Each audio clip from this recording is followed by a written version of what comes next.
te dis combien tu es merveilleux. Tu es merveilleux, Dieu. Tu es merveilleux. Tu es merveilleux.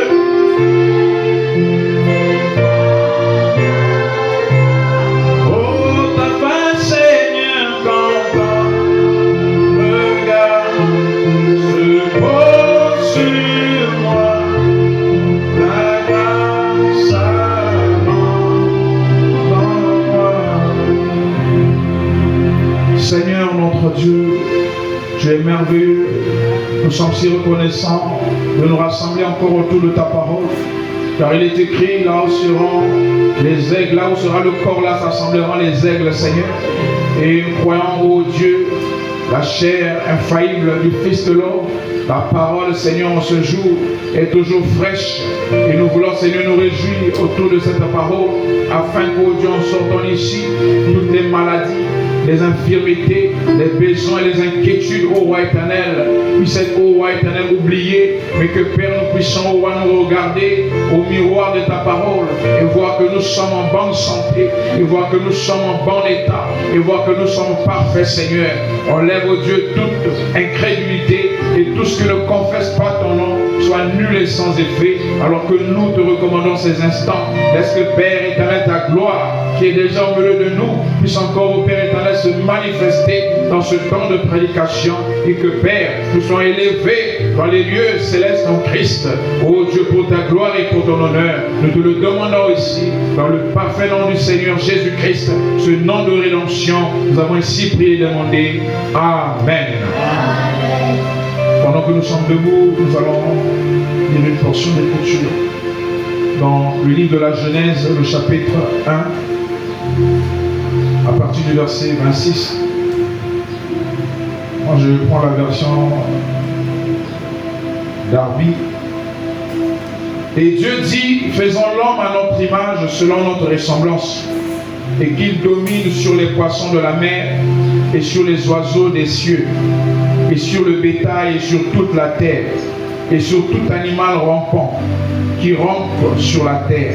Et Dieu créa l'homme à son image, il le créa à l'image de Dieu. Et il les créa mâle et femelle. Et Dieu les bénit. Et Dieu leur dit, fructifiez et multipliez, et remplissez la terre, et la sujettissez et dominez sur les poissons de la mer, et sur les oiseaux des cieux, et sur tout être qui se meut sur la terre. Amen. Vous pouvez vous asseoir. Que le Seigneur ajoute ses bénédictions à cette lecture que nous venons de faire. Amen. Amen. Est-ce que nous sentons bien? Amen. Ah, je me sens très bien. David, sous le sang des boucs et des taureaux, pouvait dire, je suis dans la joie quand on me dit, allons dans la maison de l'Éternel. Mais nous croyons que nous sommes au-delà des boucs et des taureaux. Nous devrions réaliser encore avec une grande intensité cette grâce de pouvoir se retrouver en ce temps de la fin, là où tous les anciens, Daniel et les autres, voulaient vivre. On a dit à Daniel, repose-toi, parce que ces choses ont été prédestinées pour un peuple qui viendra à la fin. Et il est dit que ceux qui comprendront ces choses brilleront comme des étoiles, ils feront des exploits. Et moi je crois qu'il est temps maintenant que chacun de nous puisse vivre une vie en rapport avec ce que nous croyons. Parce que nous croyons les grandes choses devront aussi être des grands. Amen. Ce que tu vis présentement ne doit pas t'arrêter. Tu ne dois pas penser que tu as été amené dans le monde pour vivre ce genre de vie. Non, c'est simplement un passage. Parce que Dieu, dans sa création aussi, il était allé d'étape en étape. Il n'a pas directement créé l'homme. Il a commencé par créer des petites espèces. On a dit il est allé de la sauterelle, la grenouille, il est allé, il a évolué jusqu'à arriver au singe, au chimpanzé, et il a créé l'homme, il a façonné à l'image des animaux, mais l'âme à l'image de Dieu. C'est l'objet de la création. Et vous devez comprendre que dans toutes ces choses, dans chaque créature, il y a une révélation de la divinité. Je ne sais pas si quelqu'un avec moi. Parce que Frère dit que Dieu, dans son plan, avait un triple dessein. Un dessein en trois. Il dit, premièrement, il voulait se révéler. Deuxièmement, il voulait avoir la prééminence. Et troisièmement, il voulait rétablir le royaume. Donc avant même qu'il y ait un royaume, Dieu voulait déjà le rétablir. Ça veut dire que la chute était déjà dans le plan de Dieu. Le péché était déjà dans le plan de Dieu. Parce que le troisième point du triple dessein, c'est rétablir le royaume. Comment on va rétablir quelque chose qui n'était pas déjà établi? Ça veut dire que même avant qu'il ne place le royaume sur la terre, et le royaume qu'il avait placé sur la terre, c'est Adam et Ève. Quand il crée l'homme double esprit, la même nature mais double esprit, mâle et femelle, il le créa. C'était le royaume que Dieu avait établi sur la terre à l'image du royaume qui était dans le ciel. Et le royaume qui était dans le ciel, c'était Dieu lui-même, la grande théophanie qui était aussi mâle et femelle. Et donc Dieu a projeté le royaume qui était dans le ciel sur la terre. Voilà pourquoi Jésus dit aux disciples, quand vous priez, dites que notre Père qui est aux cieux, que ton règne vienne, que ta volonté soit faite sur la terre comme au ciel. Parce que tous les royaumes sur la terre ont une image céleste. Et donc il y avait déjà un royaume dans le ciel. Et donc Dieu a établi ce royaume-là, un royaume sur la terre, à l'image du royaume qui était dans le ciel. Et donc vous allez remarquer que quand Dieu fait l'homme, nous sommes déjà dans notre sujet. Quand Dieu fait cet homme-là, il le fait mâle et femelle, comme nous l'avons démontré. Et ici, aujourd'hui, nous allons un peu avancer, parce qu'il y a beaucoup de choses à dire. Et nous allons un peu le cadrer pour situer l'enseignement afin que cela soit précis et enlever les ombres, les zones d'ombre. Et Frère Branham nous dit, si vous voulez comprendre toute chose, vous devez retourner dans la Genèse. Parce que la Genèse, c'est le livre de l'enseignement. La Genèse, c'est le livre du commencement, de tout ce qui existe sur la terre, dans le temps. Et nous remarquons ici que, comme je venais de le dire, Dieu a révélé qui il était au travers de chaque créature. Le lion, voilà pourquoi on dit il est le lion de la tribu de Juda. L'agneau, on dit il est l'agneau de Dieu. La colombe, il est la colombe, le Saint-Esprit. Chaque créature est une révélation de Dieu. Et quand on arrive à l'homme, Dieu, dans son dessein, il établit un royaume qui doit tomber. C'était déjà le plan de Dieu qu'Adam tombe. Voilà pourquoi Frère Branham nous dit donc qui est ce Melchisédek? C'est par là que nous commençons. Que Dieu, quand il crée Adam, en projetant l'image qui était dans le ciel sur la terre, cette image-là qu'on appelle l'âme, c'est le contour de la théophanie. C'est le contour de la théophanie. L'âme est un contour de la théophanie. L'âme n'est pas la théophanie. Donc, dans cette âme-là, il y avait déjà le plan de la chute. Dans cette âme-là, il y avait déjà le secret de ce que Dieu allait accomplir selon son dessein. Et la Bible dit que l'âme qui pêche, c'est celle-là qui mourra. Or, l'âme qui a péché, c'est Adam. Et Adam, en péchant, c'est toute âme qui a péché. Donc, tout homme qui venait sur la terre, toute âme était considérée comme un pécheur. Tout homme était considéré comme pécheur à cause d'Adam. Parce que Adam a représenté le royaume entier qui est tombé. Est-ce que quelqu'un avec moi? Donc Adam, c'est la nature humaine. Dans la prédication, la condamnation par représentation, on a dit que Adam nous a représentés dans la chute. Vous direz, mais je n'ai pas été au jardin d'Éden, pourquoi Dieu va me condamner d'un péché que je n'ai pas commis? On a dit qu'un homme vous a représenté dans la chute. Adam représentait le genre humain, l'humanité tout entière. Et Paul dit que le premier Adam Je vais lire ici une écriture biblique. Si vous avez la Bible avec moi, je vais la prendre.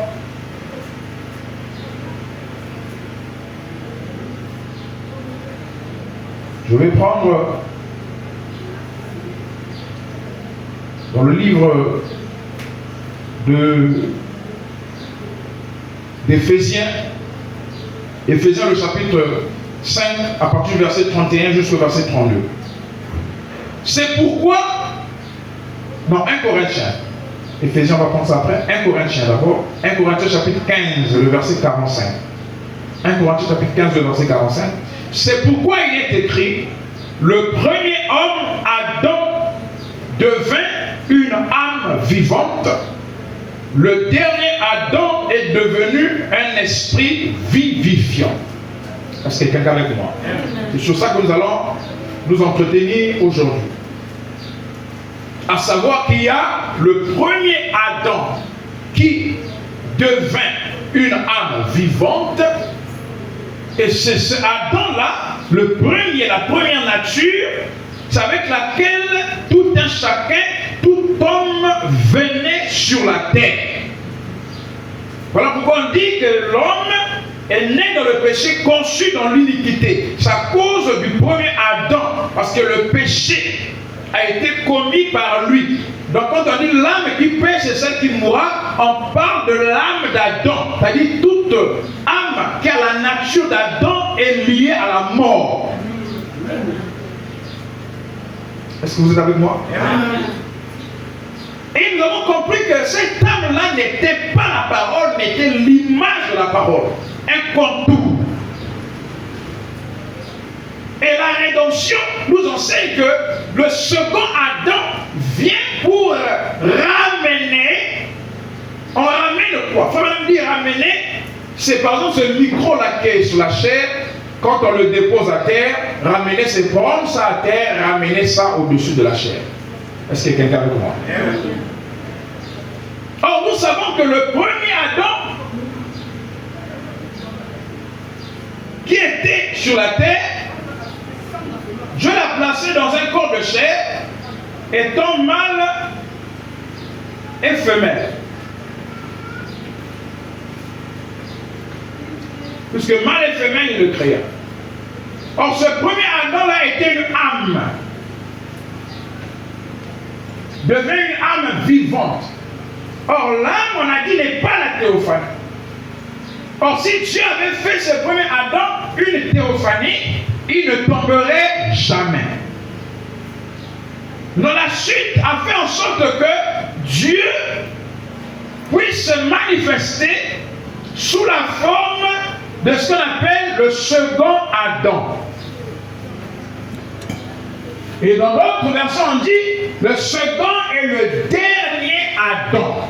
Est-ce qu'il y a quelqu'un avec moi?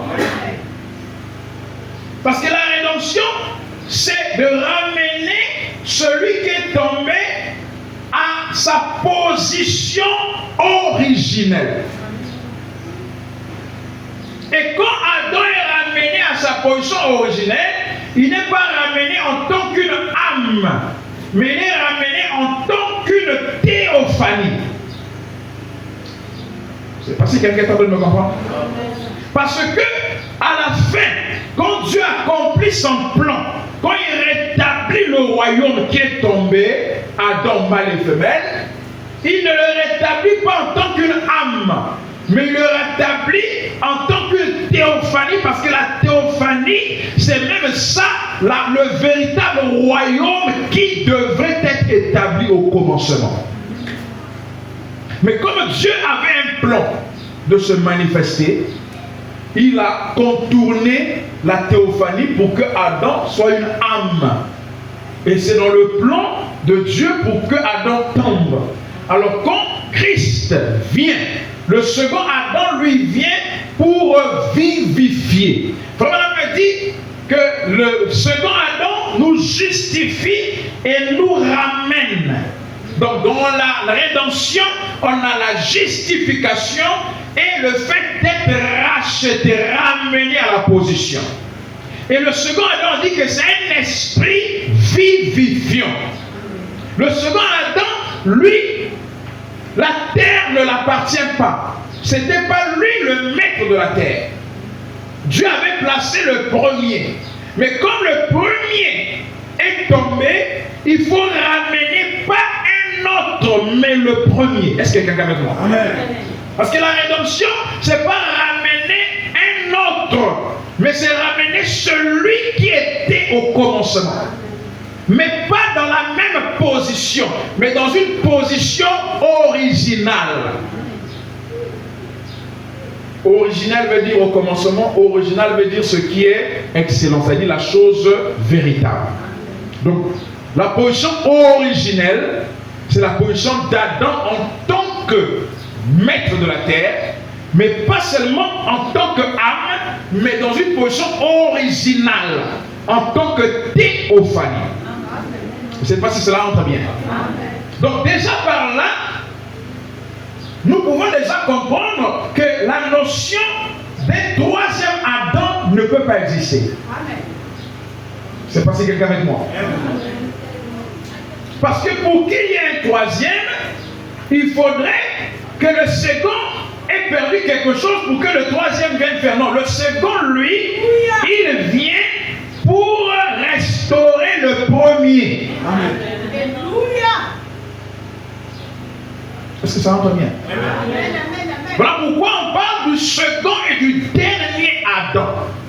Or, le second et le dernier Adam, c'est Christ. Amen. Qui était en Jésus. Et le même esprit Christ revient au temps de la fin pour achever la rédemption. Amen. Voilà pourquoi on dit que le second Adam devint un esprit vivifiant. Amen. Donc le second Adam vient pour racheter le premier, ramener le premier à sa position. Et j'insiste que la position à laquelle il est ramené, ce n'est pas la position en tant qu'image, en tant qu'âme, mais la position originale. Ce qui était réellement dans le plan de Dieu. Quand il rétablit le royaume, il rétablit le royaume dans le plan original, en tant qu'un royaume parfait. Une théophanie. Raison pour laquelle Christ, qu'on appelle l'esprit vivifiant, dans le ministère de Jésus, quand il vient payer le prix, c'est pour rétablir la communion qui était brisée entre le premier Adam, c'est-à-dire la nature adamique et Dieu. Parce que la communion n'existait plus. Adam a été chassé du jardin. Est-ce que c'est la vérité? Adam avait été chassé du jardin, ça veut dire de la présence de Dieu. Il ne pouvait plus bénéficier de la présence de Dieu. Voilà pourquoi le long des âges, dans l'Ancien Testament, il fallait des rites. Il fallait immoler des animaux, il fallait faire ceci pour plaire à Dieu. Parce que l'homme ne pouvait plus aisément, facilement entrer dans la présence de Dieu. Ça devenait difficile. Alors Jésus vient rendre la chose facile. Il vient ouvrir la voie pour que l'homme, la nature adamique, le premier Adam, l'âme, puisse de nouveau avoir accès dans la présence de Dieu. Parce qu'il y avait la mort. Pendant que la mort veut dire la séparation éternelle avec Dieu.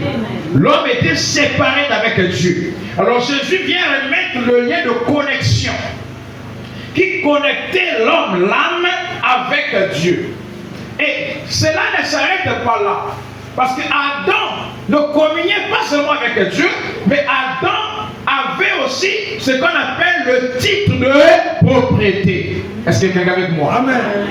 Et ce titre de propriété-là, Adam ne l'a pas vraiment utilisé. Avant qu'il ne puisse entrer vraiment en jouir, il faut même dire que cela est retourné aux mains du propriétaire originel, qui était Dieu lui-même. Est-ce que quelqu'un est avec moi? Et ce livre-là, qui est le titre de propriété, nous voyons cela retourner autour de la fin de l'Apocalypse chapitre 10. Lorsqu'on dit, je vis un autre ange puissant qui descendait avec un livre ouvert. Ce livre ouvert, la femme dit, dans ce livre, il y a le titre de propriété incontestable. Est-ce que quelqu'un est avec moi? Et ce livre-là, le titre de propriété ne peut être remis qu'à la race déchue d'Adam. Est-ce que quelqu'un est avec moi? Le second Adam n'a pas besoin de ce titre parce que lui n'a pas la mission de régner sur la terre. Le second Adam, la mission c'est de restaurer le premier. Le ramener à sa position. C'est parce que cela est en train d'être clair.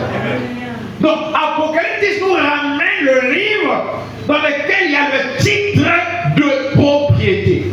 Et Frère dit, à quoi consiste le titre de propriété? Il dit, le titre de propriété consiste à 2 points. La vie éternelle et le droit à la terre. Donc, Adam devait avoir la vie éternelle et le pouvoir de régner sur la terre. Donc, quand il a perdu cela, tout ce qui s'est passé dans l'Ancien Testament, Dieu envoie des prophètes, c'était dans le but de restaurer le royaume. Amen. Est-ce que quelqu'un est avec moi? Amen. C'est-à-dire l'histoire du monde entier, les prophètes, c'est simplement les triples desseins. Dieu voulait se révéler, c'est-à-dire être manifesté comme sauveur, Jéhovah Jireh, tous les attributs de Dieu devaient se manifester. Avoir la prééminence sur l'Église, montrer que c'est lui le chef, le consommateur. C'est-à-dire, il voulait montrer sa suprématie. Et troisièmement, rétablir le royaume. Quel royaume qui était au commencement? Adam, mâle et femelle. C'était un royaume que Dieu avait établi pour se fructifier. Il devait se multiplier. Mais ils ont échoué. Est-ce que quelqu'un est avec moi? Parce que on ne peut que donner ce qu'on a. Chaque sémence se reproduit selon son espèce. Or, Adam n'était pas la parole véritable pour reproduire la parole. Et Dieu le savait. Voilà pourquoi il a permis que les choses se passent ainsi. Pour manifester ses attributs. Quand il aurait manifesté tous ses attributs, alors il rétablit le royaume. Et en rétablissant le royaume, il ne peut pas le ramener au même état dans lequel il y a encore le plan chute. Ça ne peut pas encore devenir une simple âme. Alors il ramène à une condition glorifiée. La théophanie, telle que lui-même est. Voilà pourquoi Frère me dit, Jésus pouvait dire, Paul pouvait dire, ce que nous serons n'a pas encore été manifesté, mais tel qu'il est, tel que nous serons. Frère explique, il dit qu'il s'agit de revêtir des corps glorifiés. Est-ce que quelqu'un est avec moi? Donc, comme nous l'avons lu la dernière fois dans le livre d'Exposé, Frère Madame nous a montré que le premier Adam, on lui avait donné la mission de se reproduire, mais cela avait échoué. Le second Adam, la même mission aussi lui avait été donnée, mais son épouse a failli. Au concile de Nicée, elle est tombée. Mais il dit que Dieu va susciter à celui-ci une épouse. Dans quel but? Pour accomplir ce que Adam n'a pas fait. Nous avons montré que le ministère époux s'est manifesté dans la vie du Seigneur Jésus sur la terre. C'était le côté mâle de la divinité. Et la même nature de la divinité, mais le côté femelle se manifeste au temps de la fin, pour produire ce que Adam n'a pas pu produire. Mais avant qu'il y ait cette reproduction, Adam et Ève doivent d'abord retourner à leur état originel et aussi dans une condition originale. État original, ça veut dire en tant que des maîtres de la terre, et original, pas en tant qu'âme, mais en tant que théophanie. J'insiste toujours pour faire la différence entre l'âme et la théophanie. Parce que tout homme sur la terre qui vient a une âme, mais n'a pas de théophanie. C'est parce que quelqu'un avec moi. Tout homme a une âme. Mais tout homme n'a pas de théophanie. La théophanie, c'est l'état glorifié. Cela n'est pas donné à tout le monde. C'est pour les prédestinés, ceux qui ont été vus d'avance pour vivre l'éternité. L'âme, c'est la nature de l'esprit différent. Mais on parle de théophanie pour ceux qui ont été dès avant la fondation du monde connus d'avance par Dieu. Ils ont été dans le sein du Père. Donc là, il y a une différence entre l'âme et la théophanie. Une âme est une image de la théophanie. Dieu crée l'homme en tant qu'âme afin qu'il puisse tomber, être tenté, dit frère Branham, notre pièce de Melchisédek. Il a créé Adam, contournant la théophanie, pour que Adam soit tenté, pour que Adam puisse tomber, afin que Dieu se révèle dans ses attributs, qu'il ait la prééminence. Et à la fin, quand il a tout terminé de manifester ses attributs, il rétablit le royaume, il rétablit Adam. On parle maintenant d'Adam restauré. Pas un troisième, mais le premier qui retourne à sa position. Est-ce que quelqu'un veut dire? Parce que si c'est un autre, ça sera une autre création. Or, il y a un premier qui est tombé. Pourquoi? Parce qu'il était une âme au lieu d'être une théophanie. Est-ce que quelqu'un veut dire moi?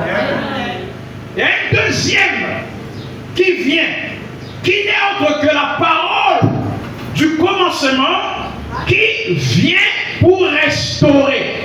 Mais en deux étapes. Est-ce que quelqu'un avec moi? Premièrement, Jésus, pour payer le prix.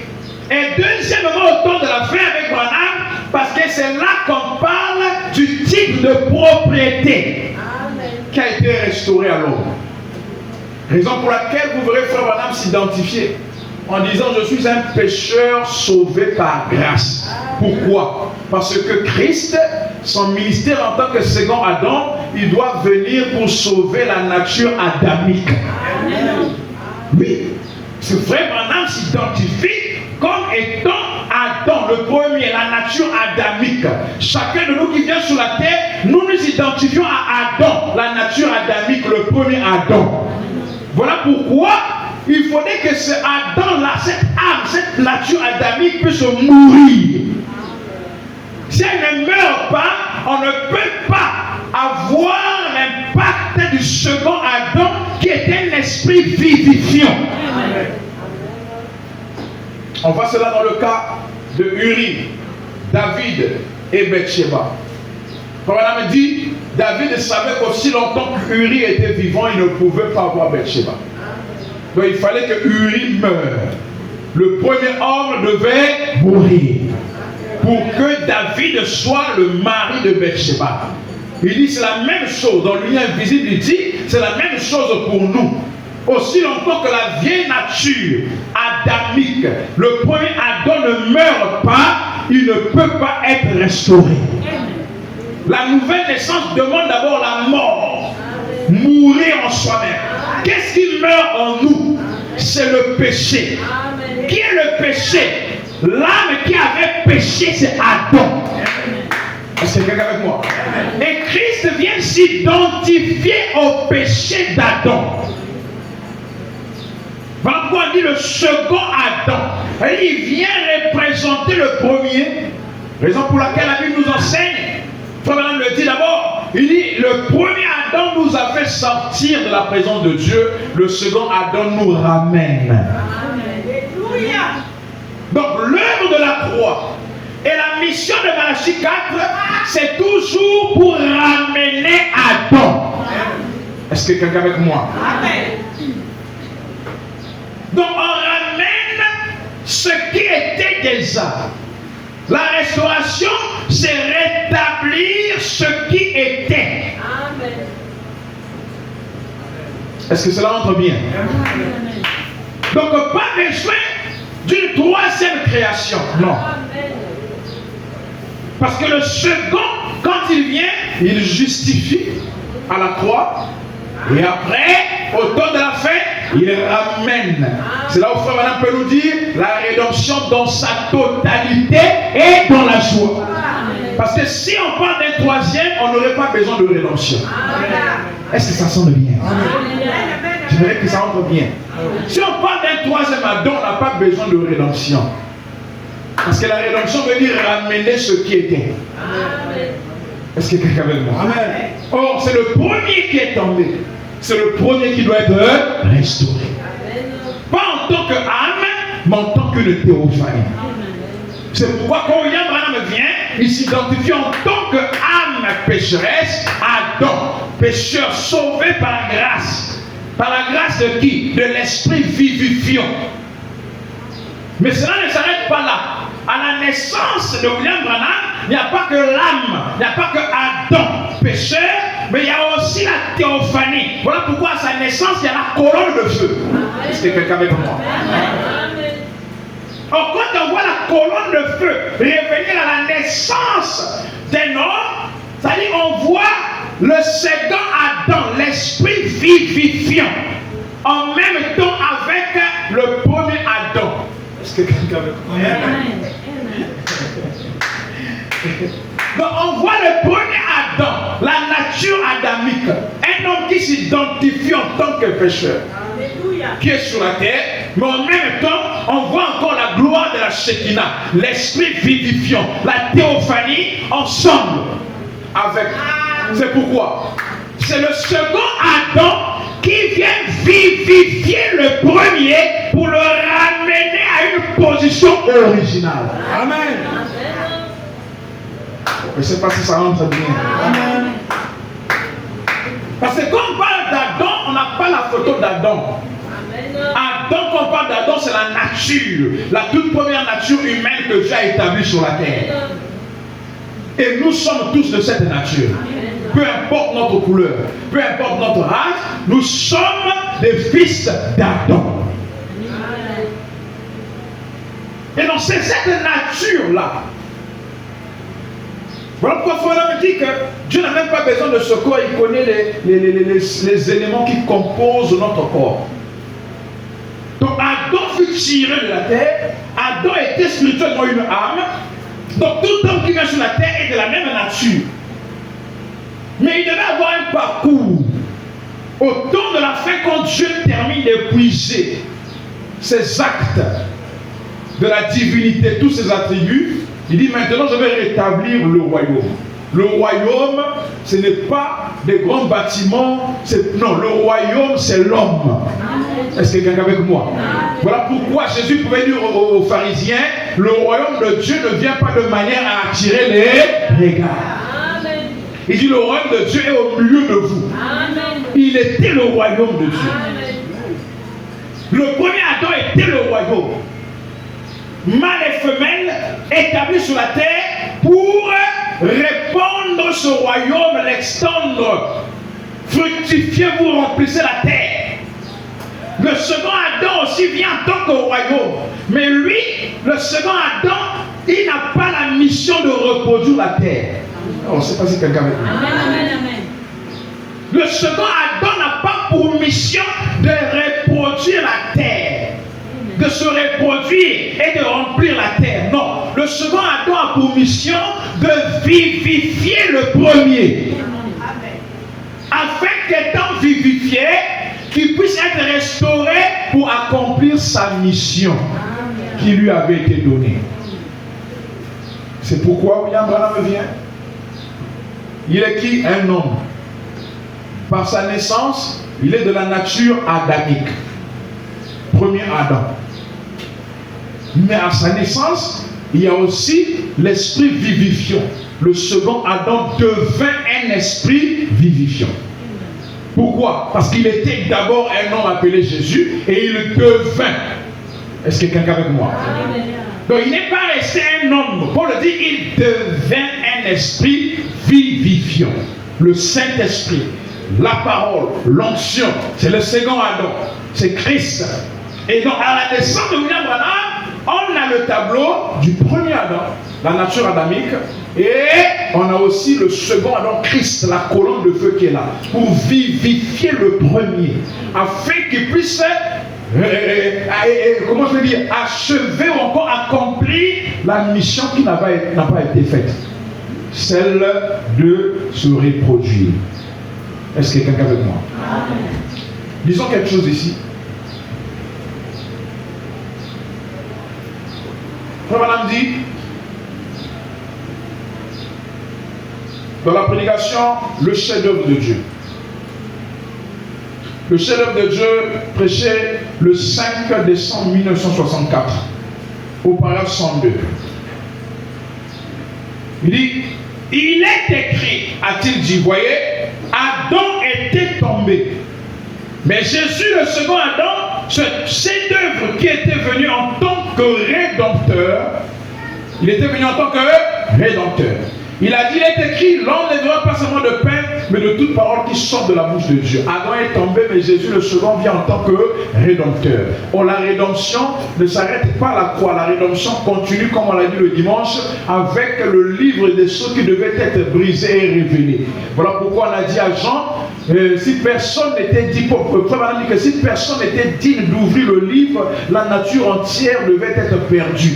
Jean a pleuré parce que la notion du livre l'a complété l'œuvre de la croix. Est-ce qu'il y a quelqu'un avec moi? Amen. La notion du livre complétait l'œuvre de la croix. Donc, le Rédempteur, le second Adam vient, il justifie avec l'œuvre de la croix au travers de Jésus. Mais le long des âges, il y a encore quelque chose, une œuvre qui doit être accomplie pour compléter l'œuvre de la croix. Parce que l'œuvre de la croix, c'était pour justifier. Dieu agrée un sacrifice. Il devait avoir un sacrifice pour montrer que le pardon a été accepté. Mais le pouvoir que l'homme avait au commencement, l'autorité qu'il avait au commencement devait aussi être restaurée. Or, cela était contenu dans le livre scellé des 7 choses qui sont les mystères de Dieu. Or, là, en ce moment-là, le travail va être accompli au temps de la fin. Or, celui qui a accompli l'œuvre de la croix, c'est la divinité dans son côté mâle. Est-ce que quelqu'un est avec moi? Le côté femelle aussi était là, mais on voit le ministère époux. Voilà pourquoi dans le chef-d'œuvre, on avait lu, on a dit que Dieu devait le percer pour faire sortir quelqu'un. Est-ce que quelqu'un est avec moi? Or, ce que Christ accomplit à la croix, l'épouse ne pouvait pas le faire. Est-ce que quelqu'un est avec moi? Donc la divinité, dans sa nature, œuvre au travers des âges, au travers du temps, en accomplissant un but particulier. On va dire quelque chose ici pour vous faire comprendre que ce livre scellé des 7 sceaux, c'est l'épouse qui devait révéler cela. Frère Madame dit, tout ce qui était dans l'Ancien Testament, c'est l'époux qui l'accomplit, et tout ce qui est dans le Nouveau Testament, c'est l'épouse qui l'accomplit. Est-ce que quelqu'un veut voir? Vous allez nous dire, mais comment? On parle de même temps d'Adam, on parle de l'épouse, oui, les deux sont un. Adam restauré, il est restauré dans la position de mâle et femelle. Il n'est pas séparé. Est-ce que quelqu'un avec moi? Il n'est pas séparé. Et ici, on a aussi le second Adam qui est Christ, qui est aussi mâle et femelle. Et en ce moment, il vivifie Adam. La nature adamique meurt. Et la résurrection d'Adam adamique ou encore âme, c'est ce qu'on appelle la théophanie.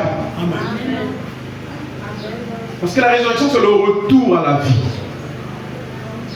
L'âme qui pêche doit mourir. Quand l'âme qui pêche meurt, elle ressuscite. Quand elle ressuscite, elle est dans un état nouveau. Et cet état nouveau, c'est ce qu'on appelle Adam restauré. Et Adam restauré, ce n'est plus une âme, mais c'est une théophanie.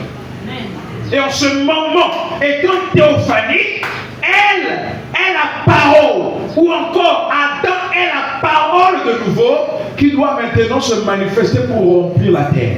Amen. Est-ce que quelqu'un avec moi? Amen. Donc en réalité, dans la Genèse, Dieu avait caché le véritable Adam. Il a projeté une image. Voilà pourquoi on parle de l'ombre et de la réalité. Voilà pourquoi on parle du négatif et du positif. L'Ancien Testament était l'ombre. La Genèse était dans l'Ancien Testament? Oui. Donc Adam n'était qu'une ombre du véritable Adam. Est-ce que quelqu'un Paul dit que les choses de l'Ancien Testament étaient des ombres. Donc même Adam n'était qu'une ombre. Voilà. Adam n'était qu'une ombre du véritable Adam. Amen. Ce n'était que des ombres. Gloire à Dieu. Amen. Donc au fur et à mesure que les années ou encore le plan était en train de de se dérouler, on était en train de quitter l'ombre pour la réalité. Gloire à Dieu. Donc quand on quitte l'ombre pour la réalité, l'ombre et la réalité se croisent, l'ombre disparaît. On est en face de la réalité. Vous allez voir les sermons de Frère Branham quand il parle des réalités à visible Dieu vivant. Même les sermons de Frère Branham attirent notre attention. Amen. Donc on a William Branham qui vient en tant qu'Adam, pécheur. Vous allez lire beaucoup de stations, je suis un pécheur sauvé par grâce. Tout ça c'est bien, mais il faut connaître le plan. Oui, il doit s'identifier en tant que pécheur. Parce qu'Adam était pécheur. Amen. Celui qui doit être restauré doit d'abord être un pécheur. Voilà. Est-ce que quelqu'un est avec moi? Amen. Mais ce n'est pas n'importe quel pécheur à sa naissance où on voit la colonne de feu. Amen. La colonne de feu, c'est la présence du second Adam qu'on appelle l'esprit vivifiant. Qui vient vivifier. Vivifier, c'est quoi? Donner la vie. Amen. Est-ce que quelqu'un est avec moi? Vivifier veut dire donner la vie. Et j'aimerais vous dire que vous et moi, on peut faire le parcours 20 années, 30 années. Après, il faut attendre la nouvelle naissance pour joindre notre théophanie. Mais avec William Branham, ce n'était pas le cas. Amen. À la naissance là. Est-ce que quelqu'un est avec moi? Amen. Puisque l'œuvre de la croix avait déjà été accomplie. Donc, les âges de l'Église, ce n'était qu'une période d'attente pour arriver au XXe siècle, là où Adam devait sortir de nouveau de la terre. Oh, je sais pas si quelqu'un avec. Oui, la terre. De la même manière que la terre avait enfanté Adam au commencement, la terre aussi a enfanté William Branham. La femme, c'est la terre. Est-ce que quelqu'un avec moi? Il devait sortir de la terre, pas du ciel. Est-ce que quelqu'un avec moi? Je ne sais pas s'il y a des gens qui comprennent. Il devait venir d'un homme et d'une femme. Pas immaculée conception, sinon il n'allait pas s'identifier à Adam. Est-ce que quelqu'un avec moi? Ça ne devait pas être la parole parlée, mais il devait s'identifier à Adam, pécheur, la terre qui est souillée. Il sort de là. Mais à côté, il y a l'esprit vivifiant. À sa naissance déjà, il fut vivifié. C'est pourquoi il a eu une naissance particulière, une vie particulière. Chez lui, tout était particulier. Il y a ces choses que vous et moi, nous pouvons faire. Dieu peut nous regarder le faire, et après on va se repentir. Lui, on ne lui a pas permis de le faire. Donc vous pouvez voir la différence. Une vie consacrée à dessein. Amen. Parce que à sa naissance déjà, il y avait l'esprit vivifiant.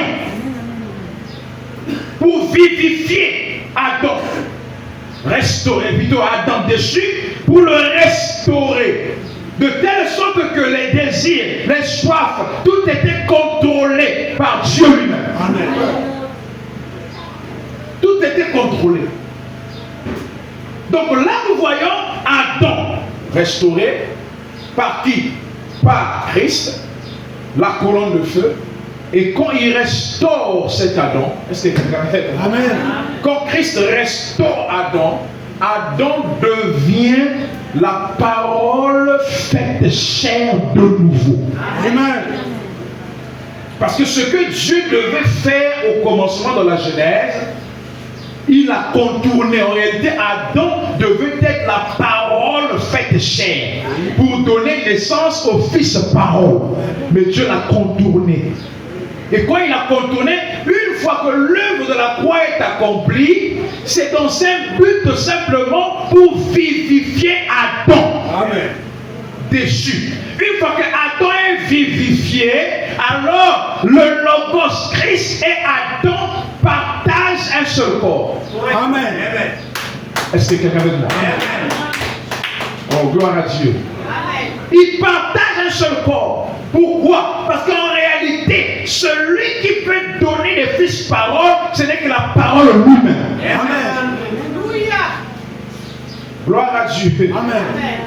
Voilà pourquoi Frère Branham était un homme qu'on comprenait difficilement. Difficilement. Il pouvait se tenir là. Vous connaissez la citation. Il dit il y a quelques instants, j'étais votre frère. Mais maintenant, il ne s'agit plus de votre frère. Amen. Il s'agit de votre Seigneur, Amen. le Saint-Esprit. Amen.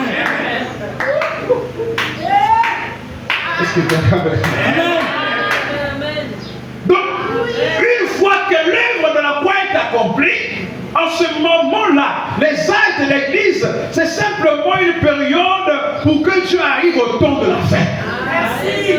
Simplement au temps de la fin. Et en arrivant au temps de la fin, Adam est restauré. Or que, quand Adam est restauré, sachez que Ève aussi est restaurée. Ève aussi est restaurée. Et en ce moment-là, au temps de la fin, la véritable Ève, le véritable Adam, il ne s'agit plus des hommes, mais il s'agit de la parole du commencement. Amen. La théophanie, le logos. C'est ce qu'on appelle la parole faite chair. La parole faite chair, ça veut dire que c'est la parole du commencement. Au commencement était la parole était avec Dieu, tout. Est-ce que quelqu'un avec moi? Amen. Donc ça veut dire que William Branham devient le corps physique dans lequel la parole du commencement vient afin de pouvoir manifester les autres fils qui étaient dans la parole au commencement. Amen. Parce que la colonne de feu, c'est la tribu de la plénitude de la divinité. Amen. Est-ce que quelqu'un avec moi? Oh, une fois que la parole vient au temps de la fin, au travers de William Branham, là ce n'est plus maintenant l'époux qui se révèle, c'est l'épouse. Parce que l'époux s'est déjà manifesté à la croix au travers de Jésus. Et la divinité à deux côtés, non? Côté mâle et le côté féminin. Mais les deux ne sont pas séparés. Les deux sont là. Mais c'est dans les actes que vous allez comprendre que non, ça c'est l'époux qui agit. Ça c'est l'épouse. Mais l'époux est là. Est-ce que quelqu'un avec moi? L'époux et l'épouse sont ensemble, mais par les actes, vous comprenez que non? Ça c'est le ministère de l'épouse. Ça c'est le ministère de l'époux. Autour de la fin, c'est le ministère de l'épouse. Mais Frère Branham dit que l'époux ne peut pas être là sans être l'épouse. Amen. L'épouse aussi ne peut pas être là sans être l'époux. C'est pourquoi dans Éphésiens, il dit, Paul dit ceci. C'est pourquoi l'homme quittera son père et sa mère et s'attachera à sa femme et les deux deviendront une seule chair. Il dit quoi? Ce mystère est grand. Je dis cela par rapport à Christ et à l'Église. Amen. Ah oui. Ça veut dire que la portion d'écriture là, que nous appliquons souvent à nos mariages, Paul n'a pas dit ça en parlant de nous. Amen. Il dit ce mystère est grand. Il n'a pas dit il s'agit de Glorie et de Ruth, non. Ou de Edmond et de Philippon. Non. Il dit il s'agit de Christ et de l'Église. Donc l'homme et la femme qui partagent la même chair, il s'agit de Christ et de l'Église. Est-ce que quelqu'un avec moi? Donc on voit l'époux, la divinité côté époux, divinité côté épouse, qui partagent une seule chair pour la reproduction des fils. Est-ce que quelqu'un avec moi? Et en ce moment-là, de la même manière que Jésus, homme, était soumis à la divinité, William Branham, dès sa naissance, a été soumis à la divinité. Parce que pour faire cette œuvre-là, il faut la soumission. Est-ce que quelqu'un avec moi? Il faut la soumission. Le libre arbitre contrôlé par la divinité. Les gens croient le message, mais ils ne voient pas vraiment ce côté très profond du message. Comme on a dit que la même parole incarnée, de nouveau encore accomplie aujourd'hui. Amen. Mais ce n'est pas pour l'œuvre de la croix. Non. Voilà pourquoi on a dit au début, on parle avec précision. Il faut préciser. L'œuvre de la croix ne peut pas être accomplie par William Branham. Non. Ça, c'est l'œuvre qui doit être accomplie par Christ dans son ministère en tant qu'époux. Est-ce que quelqu'un est avec moi? Amen. Parce que Frère Branham me dit en réalité, c'est Adam qui devait sauver Ève. Amen. Mais il ne l'a pas fait. Alors Dieu, dans le type, et dans la réalité, il vient se manifester la parole sous la forme époux afin de pouvoir montrer ce que Adam devait faire mais qu'il n'a pas pu faire. Prendre notre position pour Ève, il l'a fait, mais il n'a pas pu racheter Ève. Est-ce que quelqu'un est avec moi? Donc dans ce décor-là, ne vous embrouillez pas, nous voyons Adam restauré, qui s'accomplit, mais on voit aussi le ministère épouse dans la même personne. Amen. Oui. Adam restauré, ça veut dire l'âme qui est passée à la théophanie. Est-ce que quelqu'un est avec moi? Amen. Et quand l'âme passe à la théophanie, c'est le royaume qui est rétabli. Amen. Je reviens encore. Parce que je présente ici deux aspects. Donc William Branham, Adam restauré et en même temps le ministère épouse. Amen. Donc en tant qu'Adam restauré, on voit la nature adamique qui était tombée, qui est morte et qui est restaurée.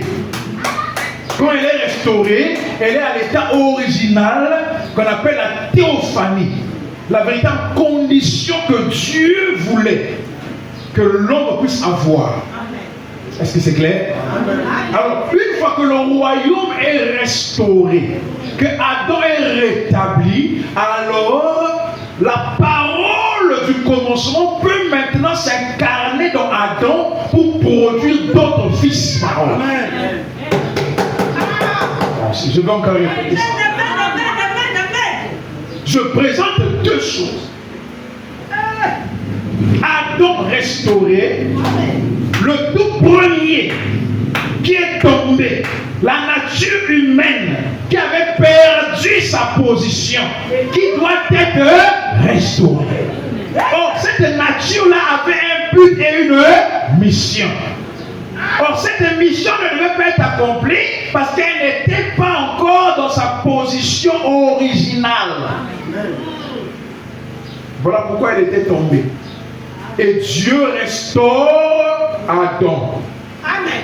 Dans la position originale. Amen. Et originelle.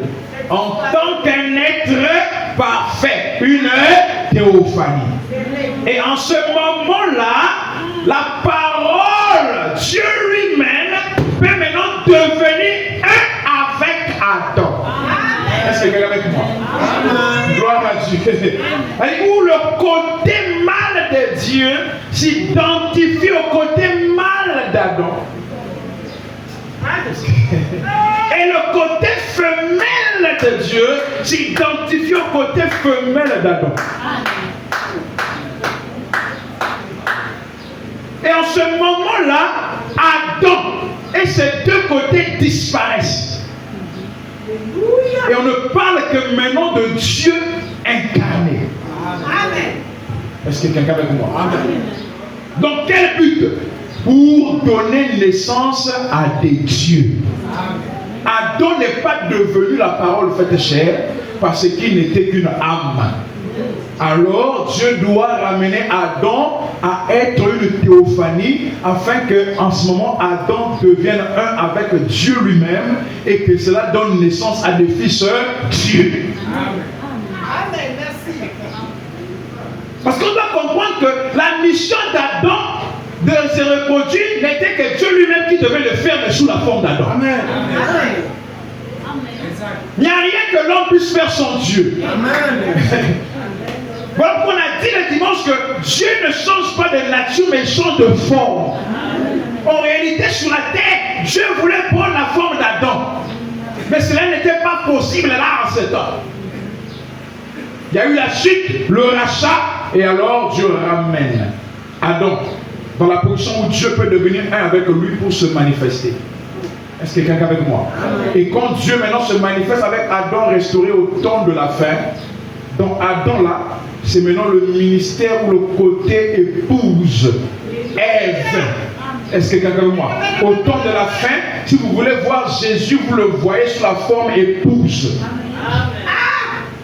Est-ce que quelqu'un est avec moi? Amen. Gloire à Dieu. Donc la première venue, c'est la venue de la divinité sous la forme époux. Le ministère époux. Et les âges terminent parce que les âges typifient la nuit. Est-ce que quelqu'un est avec moi? De la même manière que Adam fut plongé dans un profond sommeil pour que Ève sorte, c'est la même manière qu'après l'œuvre de la croix, il devait avoir les âges. Les âges, c'est pour que l'épouse puisse être manifestée. Et l'épouse est manifestée au temps de la fin. Le ministère épouse de nouveau manifesté. Cette fois-ci, toujours dans le même corps qui est Adam restauré, on voit maintenant le ministère de la divinité en tant qu'épouse se manifester. Est-ce que quelqu'un est avec moi? Parce que c'est l'épouse qui a créé au commencement. Est-ce que quelqu'un est avec moi? Quand on dit au commencement était la parole, c'est Dieu dans son état femelle qui crée. Elohim, c'est l'ensemble des attributs, c'est la sémence. Est-ce que quelqu'un est avec moi? Et quand il devient la parole, il devient une forme dans laquelle il y a des sémences. Et de ces sémences-là sortent toutes les créations que nous voyons. Donc, au commencement, quand dit Dieu créa ceci, Dieu créa cela, c'était la divinité dans son côté femelle qui était en train de créer. Amen. Est-ce que quelqu'un est avec moi? Amen. La création appartient à Dieu, mais dans son côté femelle. On ne sait pas si quelqu'un est avec moi. C'est pourquoi le livre de Proverbes nous dit qu'une bonne femme bâtit sa maison. Amen. Tout ça, c'est la parole qui s'est fait. Salomon dit que c'est l'homme le plus sage parce qu'il avait compris les choses. On dit une bonne femme bâtit sa maison. C'est la construction. Voilà pourquoi c'est dans l'église que Dieu a placé les ministères pour l'édification. S'il n'y a pas de femme, il n'y a pas de construction. On dit que même la nation, si la moralité des femmes est déçue, la nation ne peut pas être construite. Il n'y a pas de bâtiment de construction sans la femme.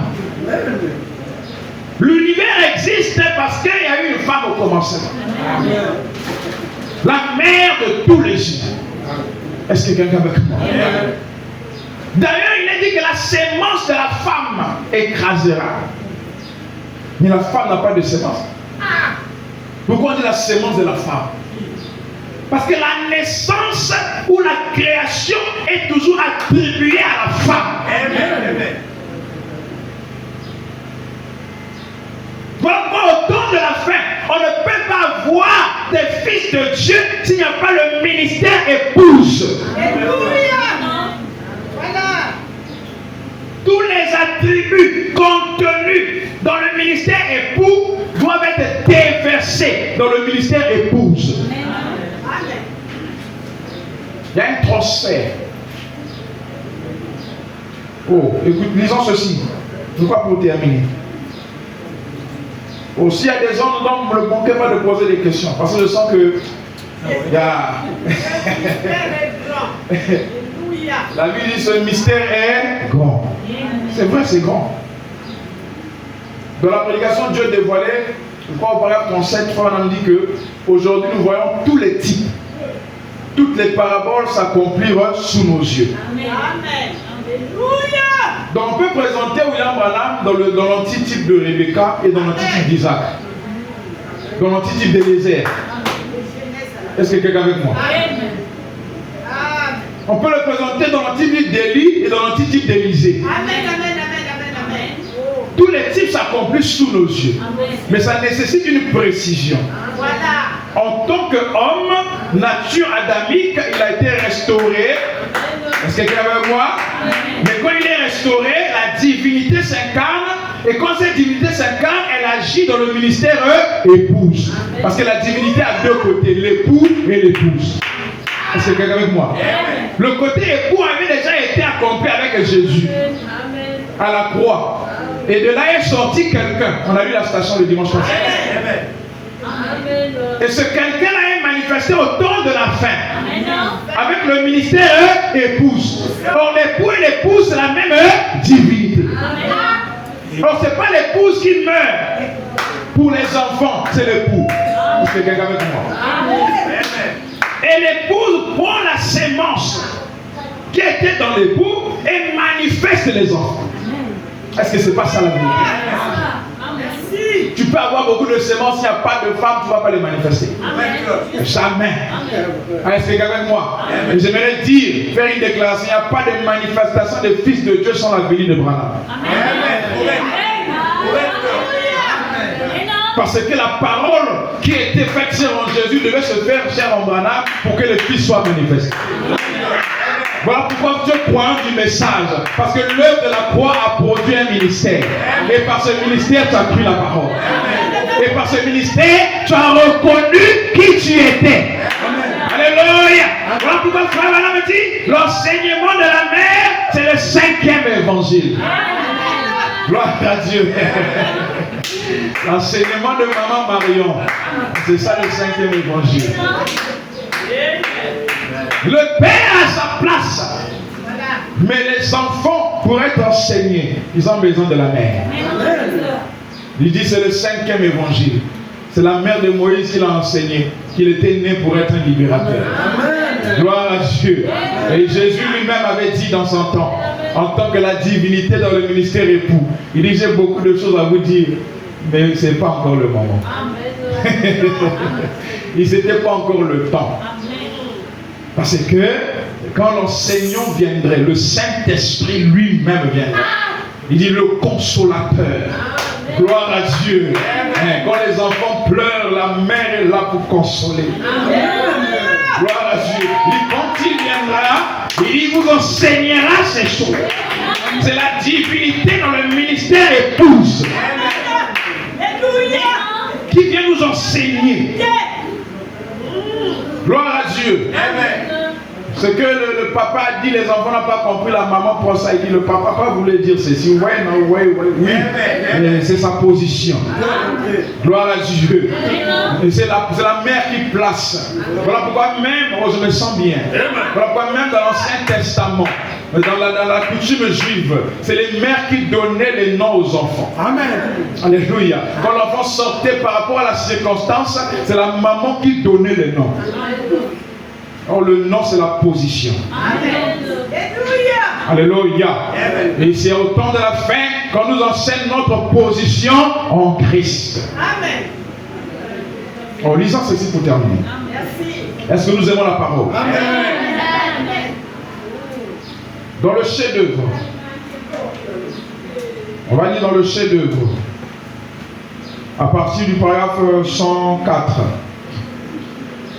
C'est avec cette lecture qu'on va terminer. À partir du paragraphe 104.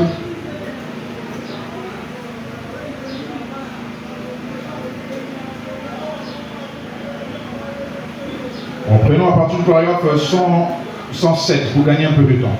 Maintenant, nous le voyons puni, frappé de Dieu et affligé. L'agneau parfait immolé pour le pécheur. Les pécheurs, un chef-d'œuvre parfait. Maintenant, depuis près de 2000 ans, donc après la croix, près de 2000 ans après, Dieu de nouveau a été occupé à lui faire un chef-d'œuvre. En effet, il a frappé Adam pour détacher un morceau de lui, une partie de lui, une côte pour lui faire une épouse. Et maintenant, ce chef-d'œuvre parfait qu'il a frappé au calvaire, il en a détaché un morceau. C'est simplement le Nouveau Testament. C'est tout. Il a accompli l'Ancien Testament. Christ à la croix a accompli l'Ancien Testament. Amen. Est-ce que nous le croyons? Amen. Maintenant, c'est le Nouveau Testament. Un autre morceau qui doit s'accomplir. Voyez-vous, le Nouveau et l'Ancien sont mari et femme. Amen. Voyez, il a fallu le nouveau, l'ancien pour présager le nouveau. C'est quelqu'un de moi. Amen. Il a fallu l'ancien pour présager le nouveau. Christ est venu le chef-d'œuvre pour accomplir cela, l'Ancien Testament. Maintenant, son épouse va accomplir tout ce qui se trouve dans le Nouveau Testament. Amen. Oh. Maintenant, son épouse va accomplir quelques écritures qui se trouvent dans le Nouveau Testament. Son épouse va accomplir tout ce qui se trouve dans le Nouveau Testament. L'enlèvement se trouve où? Dans le Nouveau Testament. Le millénium. La résurrection. La venue du Seigneur. Le Seigneur lui-même descendra à un clin d'œil. Les morts en Christ, le Nouveau Testament. Qui accomplit cela? Vous voyez que la parole est souvent simple. C'est nous-mêmes qui compliquons. Voilà pourquoi les gens vont rester attendre certaines choses qu'ils ne verront pas après. Ils diront que la parole est fausse. En réalité, c'est la compréhension. Amen. La compréhension. C'est vraiment qui parle. Jésus accomplit tout ce qui se trouve dans l'Ancien Testament. Son épouse va accomplir tout ce qui se trouve dans le Nouveau Testament. Il dit, un autre chef-d'œuvre est en train de se faire. De même qu'il lui a fallu 4000 ans. D'Adam à Jésus, ça faisait 4000 ans. Oh. De même qu'il a fallu 4000 ans, il a été occupé à faire un autre chef-d'œuvre, une épouse pour Christ, un autre chef-d'œuvre. Et pour le faire, il le fait en utilisant sa méthode qui ne change pas. Jamais. Le même moyen qu'il avait pris pour faire le chef-d'œuvre, sa parole, c'est ce même qu'il prend pour faire ses chefs-d'œuvre, parce que c'est seulement par la parole parfaite que ce peut être un chef-d'œuvre parfait. Amen. Donc l'époux, c'était la parole, l'épouse, c'est la parole. Amen. Il a dit que personne ne sait pas ce que Dieu a dit.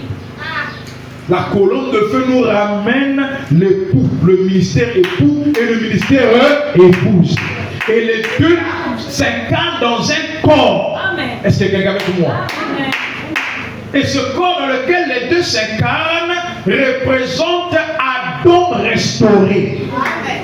Parce qu'Adam restauré au commencement, plutôt Adam devait avoir la parole pour manifester la parole. Mais il n'a pas eu ça.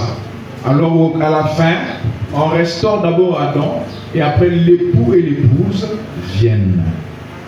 Donc Adam restauré. Pourquoi? Pour la multiplication des fils. Est-ce que quelqu'un est avec moi? Et le dimanche prochain, on va voir la multiplication des fils. Parce que nous sommes les fils de la parole. Amen. Gloire à Dieu. Nous sommes les fils de la parole. Spirituellement parlant, nous sommes les fils de Dieu. C'est-à-dire les fils de la parole. Mais pour que la parole nous donne des sens, il faut un corps dans lequel les deux, mâle et femelle, doivent être ensemble. Voilà pourquoi nous croyons à l'œuvre de la croix et nous croyons à la venue de William Branham.